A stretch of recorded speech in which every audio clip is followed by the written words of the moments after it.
नमस्कार दोस्तों, स्वागत है आपका सीपी स्मार्ट क्लासेस में। दोस्तों, उत्तर प्रदेश राज्य कृषि सेवा का गठन किया जा चुका है और इसके साथ ही उत्तर प्रदेश लोक सेवा आयोग ने 564 पदों पर भर्ती की प्रक्रिया भी शुरू कर दी है। कल मैंने इसके विज्ञापन को आपको दिखाया था एक वीडियो के माध्यम से, और इसमें किन किन पदों पर भर्ती होनी है, क्या क्या शैक्षिक योग्यता है, उसके बारे में मैंने आपको पूरी डिटेल में इन्फॉर्मेशन दी थी। तो ये 564 पदों पर जो भर्ती हो रही है, ये पहली बार भर्ती हो रही है। इस प्रकार की प्रक्रिया अभी तक उत्तर प्रदेश लोक सेवा आयोग में जो भर्तियां होती थी वह या तो सिविल सेवा की होती थी, या फिर इंजीनियरिंग सेवा की होती थी, या फिर न्यायिक सेवा की होती थी। 3 तरह की भर्ती होती थी। अब यह कृषि सेवा का भी गठन किया जा चुका है। तो ये कृषि सेवा की भर्ती भी हर साल होगी और इस साल 564 पदों की भर्ती निकाली गई है। इसमें प्रारंभिक परीक्षा होगी, मुख्य परीक्षा होगी और उसके साथ साथ इंटरव्यू भी होगा। तो यहाँ पे जो दिया गया है वो देख लेते हैं। लिखा हुआ है, देखिए, प्रारंभिक परीक्षा में सामान्य अध्ययन कृषि विषय का 300 अंकों का एक प्रश्न पत्र होगा जो वस्तुनिष्ठ व बहुविकल्पीय प्रकार का होगा। इन प्रश्नों की संख्या 120 होगी। कृषि विषय के 80 और सामान्य अध्ययन के 40 प्रश्न होंगे। प्रश्न पत्र हल करने के लिए कुल 2 घंटे का समय मिलेगा। तो ये प्रारंभिक परीक्षा बहुत ही ज़रूरी होती है। जो आप प्रारंभिक परीक्षा अगर आप क्लियर कर लेते हैं तभी आप मुख्य परीक्षा में जाएंगे। मुख्य परीक्षा में प्रथम प्रश्न पत्र हिंदी और निबंध का परंपरागत होगा। 100 अंकों के प्रश्न पत्र को 2 घंटे में हल करना होगा। वहीं 200 अंकों का द्वितीय प्रश्न पत्र वैकल्पिक होगा। इस प्रश्न पत्र को हल करने के लिए 3 घंटे का वक्त मिलेगा। प्रथम प्रश्न पत्र के पहले खंड में सामान्य हिंदी के सवाल पूछे जाएंगे जो 50 अंक के होंगे, और दूसरे खंड में दिए गए विषय पर एक निबंध लिखना होगा जो कि हिंदी में आपको लिखना होगा, और 50 अंक का वो होगा।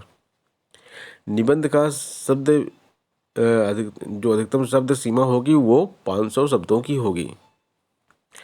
तो इस प्रकार से जो है आपकी परीक्षा होगी, और परीक्षा के बाद ही आपका इंटरव्यू होगा, उसके बाद आपका सिलेक्शन होगा।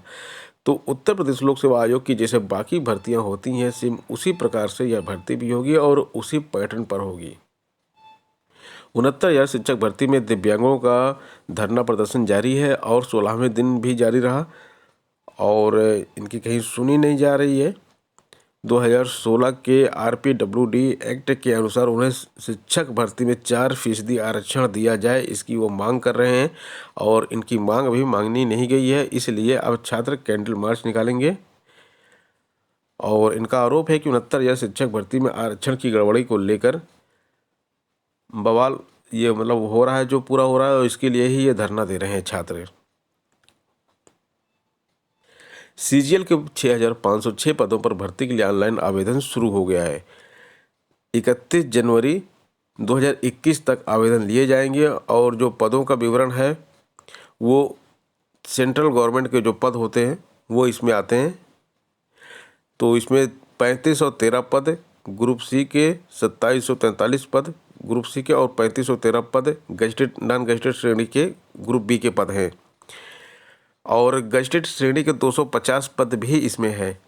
तो सब मिला के 6506 पद इसमें है। और इसमें जो योग्यता और आयु सीमा है, CGL में जो योग्यता होती है 18 से 27 वर्ष के बीच होती है। अभ्यर्थियों की आयु की गणना 1 जनवरी 2021 के आधार पर की जाएगी। 1 जनवरी 2021 को अगर आप 18 साल के हैं तो CGL की परीक्षा दे सकते हैं। 27 साल से ज़्यादा आपकी उम्र हो रही है 1 जनवरी 2021 को, तो आप परीक्षा नहीं दे सकते हैं। CHSL 2019 टियर 1 परीक्षा का परिणाम 15 जनवरी को घोषित कर दिया जाएगा, और कांस्टेबल GD 2018 का अंतिम परिणाम 20 जनवरी को घोषित किया जाएगा। जूनियर हिंदी ट्रांसलेटर 2020 पेपर 1 का परिणाम 20 जनवरी को घोषित किया जाएगा। CGL 2019 टियर 2 का परिणाम 20 जनवरी 2021 को घोषित किया जाएगा।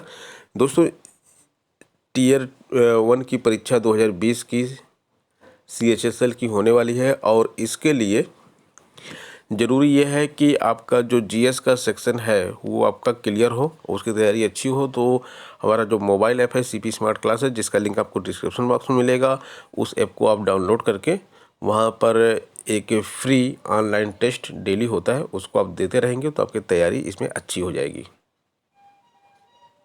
शिक्षा शास्त्र में असिस्टेंट प्रोफेसर के पदों पर चयनित छात्रों को जनवरी में नियुक्ति मिल जाएगी, और ये छात्र काफ़ी दिन से परेशान हैं और इनकी जो है ज्वाइनिंग रुकी हुई है। ऑनलाइन काउंसलिंग शुरू कराने के लिए अभ्यर्थियों ने संशोधित मोबाइल नंबर भी अपडेट कर दिए हैं और इनके छात्र इतने परेशान हैं कि धरना प्रदर्शन भी कर रहे हैं।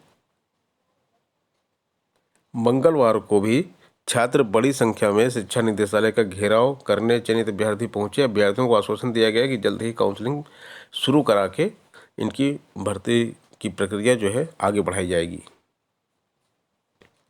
चयन बोर्ड पर कल धरना प्रदर्शन था युवा मंच का, तो ये आप देख सकते हैं छात्र टीजीटी पीजीटी 2016 के साक्षात्कार और लिखित परीक्षा को शुरू करने और उसके साथ साथ 2020 के विज्ञापन को जो रिवाइज विज्ञापन आना है उसके बारे में ये धरना प्रदर्शन था। छात्रों ने बोला था कि अगर 28 दिसंबर तक नहीं आता है नया विज्ञापन तो 29 को धरना होगा, लेकिन कल ही न्यूज आई कि यह विज्ञापन अब डिले होगा और जनवरी के दूसरे सप्ताह तक आने की उम्मीद है। तो छात्र धरना प्रदर्शन कर रहे थे, लेकिन घेराबंदी पुलिस की इतनी ज़बरदस्त थी कि चयन बोर्ड तक छात्र पहुंच ही नहीं पाए। अधिकारियों की अनुपस्थिति में ही उनको ज्ञापन सौंपना पड़ा। भारी पुलिस बल की मौजूदगी चलते प्रतियोगी छात्र धरना प्रदर्शन करके चयन बोर्ड तक नहीं पहुंच सके। चयन बोर्ड में ठप पड़े साक्षात्कार को शुरू करने और टीजीटी प्रवक्ता का संशोधित विज्ञापन जारी करने एवं टीजीटी जीव विज्ञान 2016 की परीक्षा कराने की मांग को लेकर छात्र धरना दे रहे थे।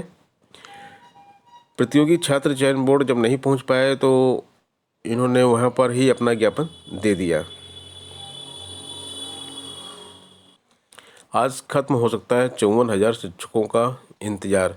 बेसिक शिक्षा विभाग की बात कर रहे हैं, यहाँ पे अंतर जनपदीय तबादले की बात कर रहे हैं। समय सारणी 30 दिसंबर को जारी होनी थी। जिलों में सत्यापन व काउंसलिंग के बाद डेटा लॉक किए जाने का काम लगभग पूरा हो चुका है। इसके पहले 22 अक्टूबर को तबादला की सूची आनी थी, लेकिन तब परिषदीय सचिव ने कोर्ट के आदेश का हवाला देकर सूची जारी करने से मना कर दिया था। इस बार देर रात तक परिषद की ओर से किसी तरह की सूची जारी नहीं हुई। अब सूची निर्गत होने की अटकलें तेज हैं।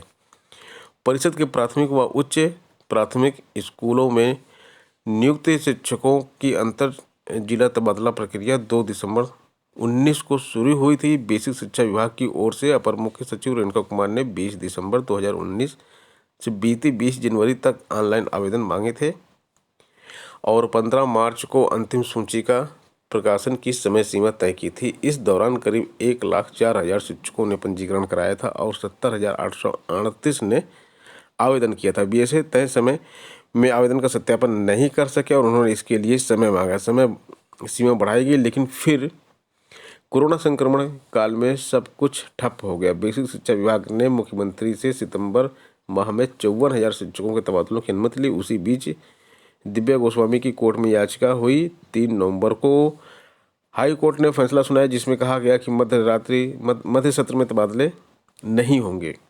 हालांकि एक सप्ताह में ही कोर्ट ने सरकार को तबादला करने की अनुमति दे दी। कोर्ट के आदेश पर उन महिला शिक्षिकाओं से आवेदन मांगे गए जो विवाह के बाद दोबारा अंतर जिला तबादला चाहती हैं।